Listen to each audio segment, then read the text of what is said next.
Video ini akan membahas tentang hak asasi manusia dan kebebasannya.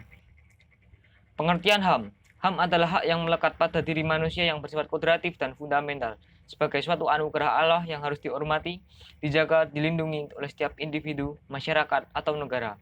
Hak asasi manusia adalah seperangkat hak yang melekat pada hakikat manusia dan keberadaan manusia sebagai makhluk Tuhan yang Maha Kuasa, dan merupakan anugerahnya yang wajib dihormati, dijunjung tinggi, dan dilindungi oleh negara, hukum, pemerintah, dan setiap orang demi kehormatan dan serta perlindungan hakikat dan martabat manusia. Ciri pokok hakikat HAM. Yang pertama, HAM tidak perlu diberikan, dibeli, ataupun diwarisi. Yang kedua, HAM berlaku untuk semua orang tanpa memandang kelamin, ras, agama, etnis, pandangan politik, atau asal-usul sosial dan bangsa mereka.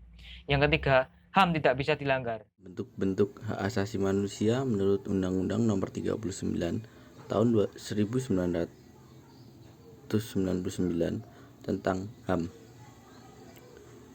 Yang pertama, hak untuk hidup. Yang kedua, hak keluarga dan melanjutkan keturunan. Yang ketiga, hak mengembangkan diri. Yang keempat, hak memperoleh keadilan. Yang kelima, hak atas kebebasan pribadi. Yang keenam, hak atas rasa aman. Yang ketujuh, hak atas kesejahteraan. 8. Hak turut serta dalam pemerintahan. 9. Hak wanita. 10. Hak anak. Pelanggaran HAM. Menurut Undang-Undang Republik Indonesia Nomor 39 Tahun 1999, diartikan sebagai pelanggaran hak asasi manusia adalah setiap perbuatan yang secara melawan hukum, mengurangi, menghalangi, membatasi, dan mencabut hak asasi manusia. Kapan dinyatakan adanya pelanggaran HAM? Hampir dapat dipastikan dalam kehidupan sehari-hari dapat ditemukan pelanggaran hak asasi manusia, baik di Indonesia maupun di belahan dunia lain. Pelanggaran itu baik dilakukan oleh negara atau pemerintah maupun oleh masyarakat.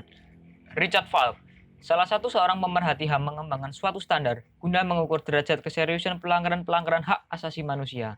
Hasilnya adalah disusunnya kategori-kategori pelanggaran hak-hak asasi manusia yang dianggap kejam, yaitu pembunuhan besar-besaran, rasialisme resmi, terorisme resmi berskala besar, pemerintahan totaliter, penolakan secara standar untuk memenuhi kebutuhan-kebutuhan dasar manusia, perusakan kualitas lingkungan, dan kejahatan-kejahatan perang.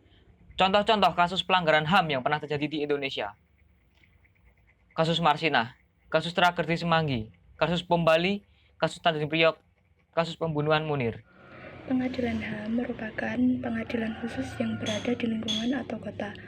Pengadilan HAM merupakan pengadilan khusus terhadap pelanggaran HAM Barat yang meliputi kejahatan genosida dan kejahatan terhadap kemanusiaan, atau UU RI Nomor 26 Tahun 2000 tentang Pengadilan HAM.